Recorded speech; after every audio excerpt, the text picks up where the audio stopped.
So in a much earlier video where we already saw what the move behavior does, let's take a look at what move to behavior does. And it's going to look very similar to the accelerate to behavior. So again, I'll create a new actor, name this actor Guy, and I'm going to drag and drop Guy onto my stage here. With Guy selected here in my Actor tab, I'm going to click the Backstage, open up Guy's Brains. We will go back to our Behavior tab, and then this time I'm going to scroll down to the Move To behavior. So just drag and drop Move To inside Guy's brain. So just as you learned earlier in the Accelerate To behavior, the Move To behavior is very, very similar in the sense that we're presented with an X and Y coordinate that we want to move our actor to. So in case you skipped that earlier video, if we want to figure out where that coordinate is here on our stage, it's actually really simple. All I need to do is click on my actor and move it around.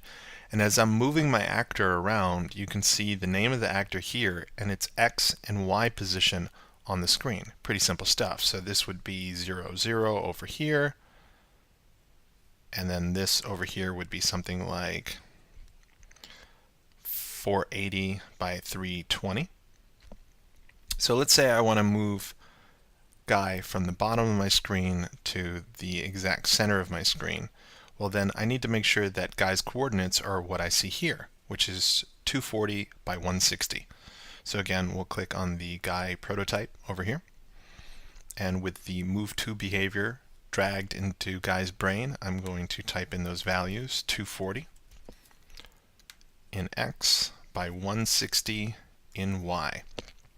And the speed will keep at 300. And if I were to just hit play right now, nothing will happen. So don't get confused. The reason nothing's happening is because you've left the actor in the position that we set the coordinates to. So in case that happens to you, that's why. What you need to do is actually move this actor out of those coordinates so that it has a chance to actually move there. So I'll hit play, and then we get our actor moving to. Now again, different from what we saw earlier, which was the accelerate to.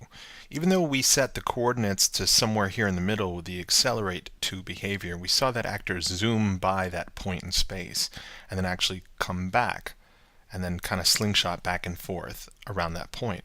Move To actually just starts at a very specific speed and then stops instantly where we've told our actor to move to. So depending on which type of simulation you're looking for, you might use Accelerate To, or in this case you might use Move To.